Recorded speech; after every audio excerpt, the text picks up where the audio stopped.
the next amazing session we'll be diving into the amazing journey of the divine foods. We wish we have Mr. Kiru Maikkapillai, the founder of the Divine Foods. He'll be sharing about the journey of his DtoC brand. Mr. Maikkapillai is the founder and CEO of the Divine Foods, India's fastest growing DtoC food tech brand with 25,000 plus customers and is now available in 5 countries.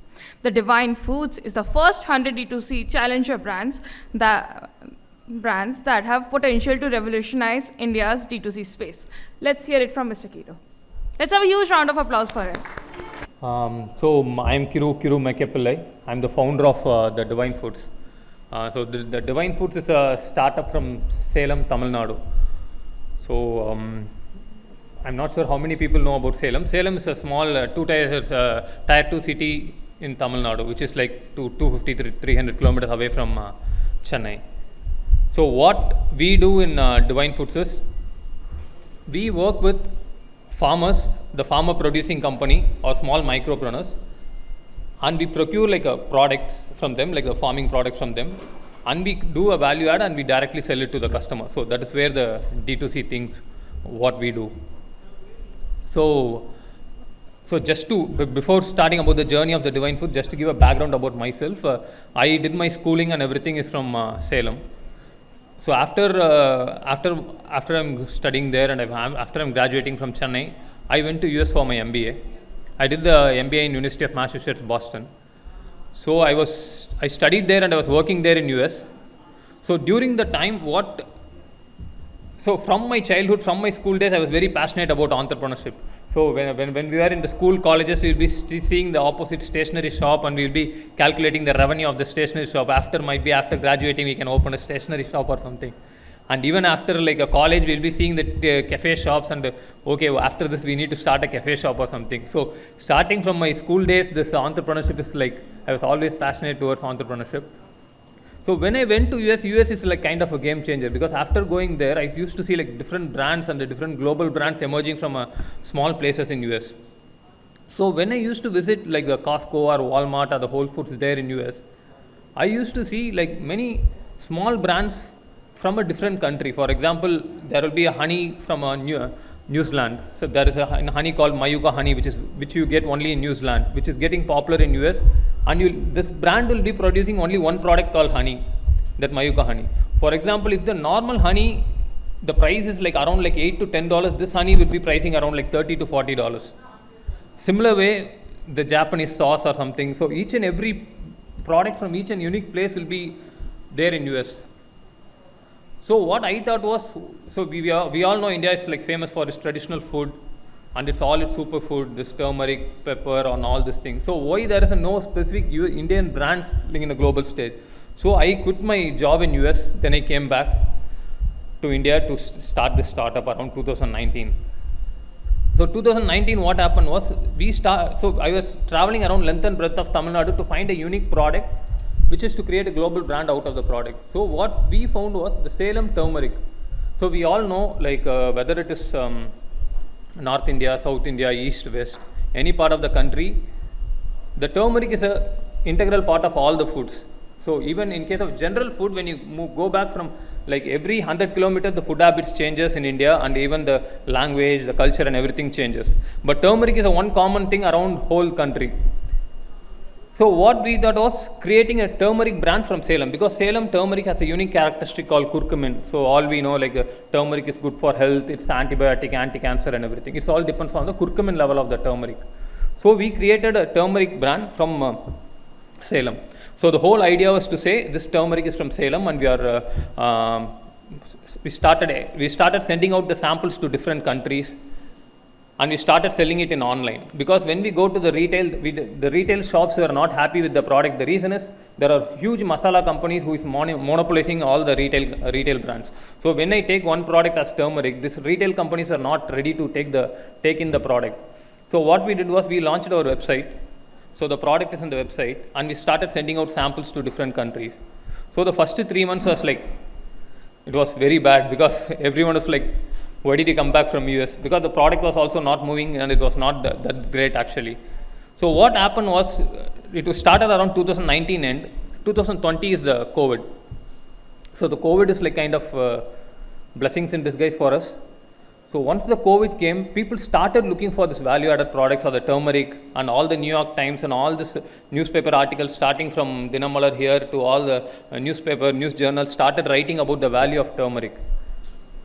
So that gave us a push. So when you go to Google and search for turmeric, so most of the things, our brand will be there at least in the first 3 listing.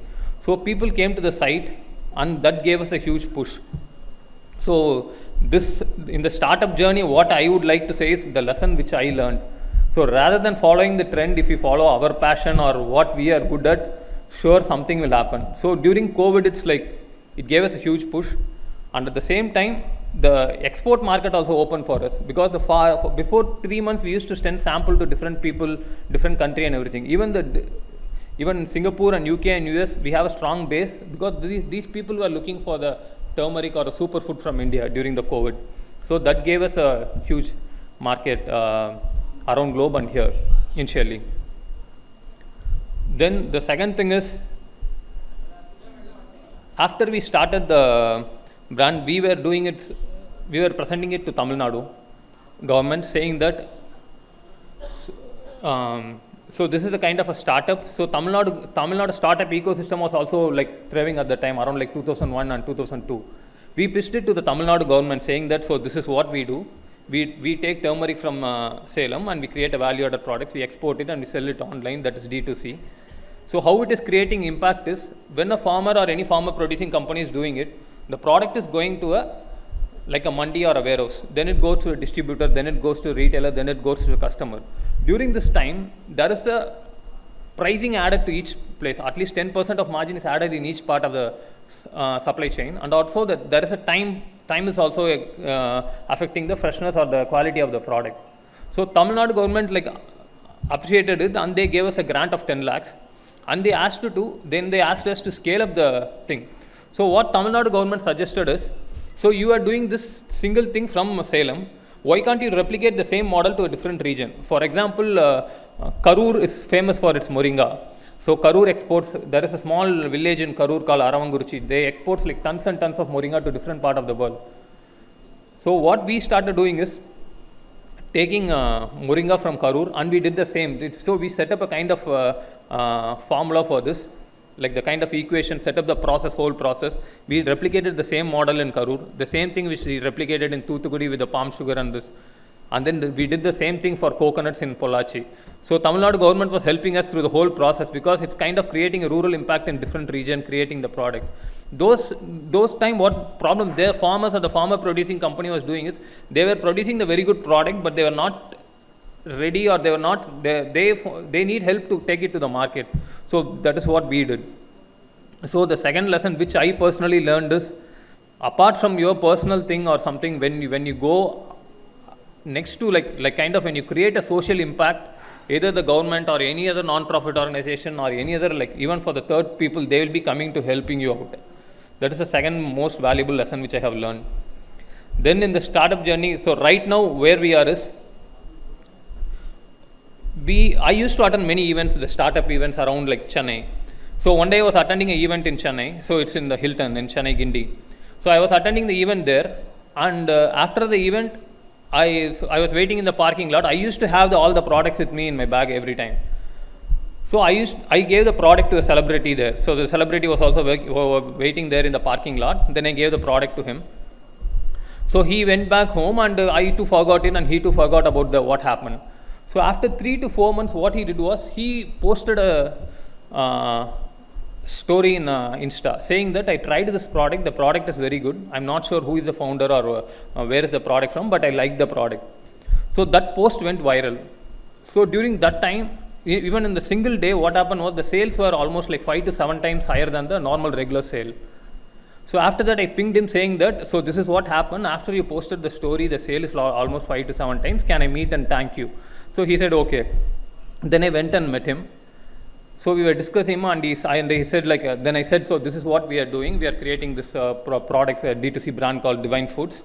In the Divine Foods, we are getting it from the farmers, and the whole story which I was saying to you. So he was also interested at that point of time, and he said, so what help do you need from me? So I asked, will you be interested in investing in the brand? So he said he will be talking to his wife and everything.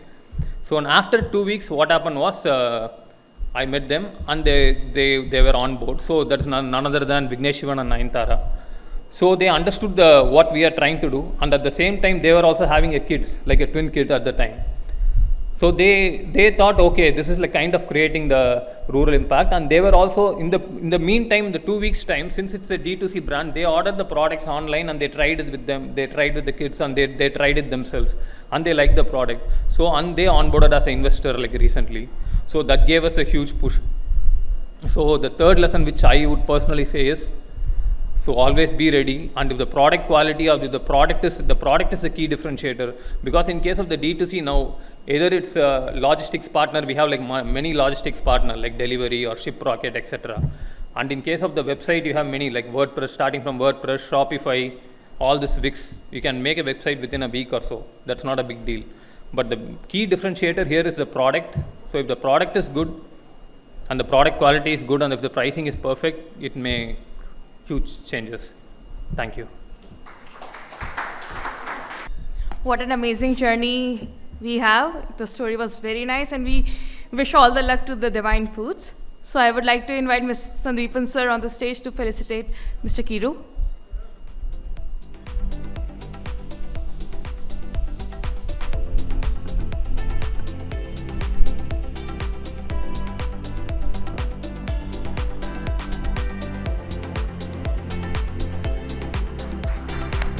Let's have a huge round of applause.